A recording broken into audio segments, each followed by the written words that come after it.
Does your sin make you sick? Really? Does your sin make you sick? I want you to think about this. Jesus is in the Garden of Gethsemane, and he says, the Bible says he starts sweating blood. He's so distressed. He says, if there's any other way, please give me the option, right? Give me the way out. Mm-hmm. Jesus would have loved to be treated the way they treated him on Passion of the Christ. He would have loved to be beat that way.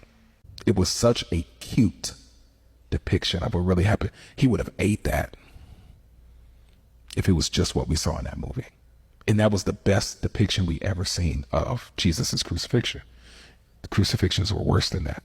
His intestines were hanging out. His entire rib cage was showing on both sides. His beard chunks were pulled out. His spine was opened up and exposed. The tissues and the muscles around his spine were exposed. He was beat butt naked. He was mutilated from his penis down. Isaiah chapter 11 says you could not tell whether he was man or a woman. And he was naked. Romans didn't crucify you with a garment. You were naked. The closest thing they had in that movie was how when they beat him with the cat of nine tail whips with the hooks and they were ripping chunks out of him. Closest thing they had in that movie was when the Roman guard, after they beat him on his back, the Roman guard turned him over, went like that, and they beat him in the front. That's how they did him. All of this was ripped open, all in shreds. He had to carry a 200-pound, 300-pound cross, like how we squat in the gym. He had to carry that for some miles up a hill with his body open, all his blood gone, completely no energy, and he carries it for a long way. Shows you how strong Jesus was in his human body.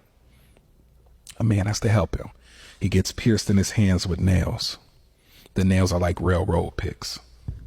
It pierces through the nerves in his hands, and I don't know if you ever pinched a nerve, but all the nerves in his hands are pierced through. Nerve here, nerves here, and nerves in both his feet. So he has shocking nerve pain in both arms, but while he's on the cross, he's suffocating. This is all in the medical examination of what happened to him, right? He's suffocating. So he has to lean up to breathe, but he's on a rugged, splintery cross and his spine is open. So he's rubbing splintery wood on his open tissues and muscles. For 6 hours, he's doing this to breathe and rubbing, while nerve pain is shooting in his arms and shooting in his feet. Every second of his life, every breath is the most excruciating pain he could ever take. And he doesn't say anything.